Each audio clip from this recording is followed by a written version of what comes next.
Welcome to your favorite program. Good evening, Krishi.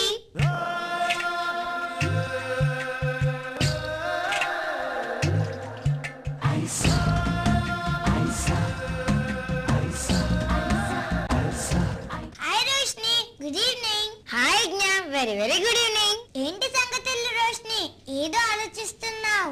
ఏం లేదులే యజ్ఞ. పర్వాలేదులే, చెప్పు రోష్ని, నేనేమీ అనుకోను. నువ్వేమనుకుంటావు? నువ్వు అనుకున్నా నాకేంటి? అలాగే అయితే ఏదో సీరియస్ గా ఆలోచిస్తున్నావు కదా, హెల్ప్ ఏమైనా కావాలేమో అని అడిగా. వద్దులే యజ్ఞ, నువ్వు మరి అంత ఫీల్ అవ్వకు, నేను తట్టుకోలేను. సరే చెప్పు మరి. ఏం లేదులే యజ్ఞ, మనం ఎక్కువగా కష్టపడకుండా మన బాడీలోని క్యాలరీస్ ని ఎలా తగ్గించాలి అని ఆలోచిస్తున్నా. ఓ అదా, ఇంకో విషయం తెలుసా? మనం పడుకున్నప్పుడు కూడా నిద్రలోనే క్యాలరీస్ ఖర్చు అయిపోతాయి. అవునా? ఆహా, ఇంత చిక్కటి మాట చెప్పావు. సరే, నీకు ఐస్ క్రీమ్ కొనిస్తా. ఏమొద్దు, అందులో కూడా క్యాలరీస్ చాలా ఉంటాయి. ఓకే.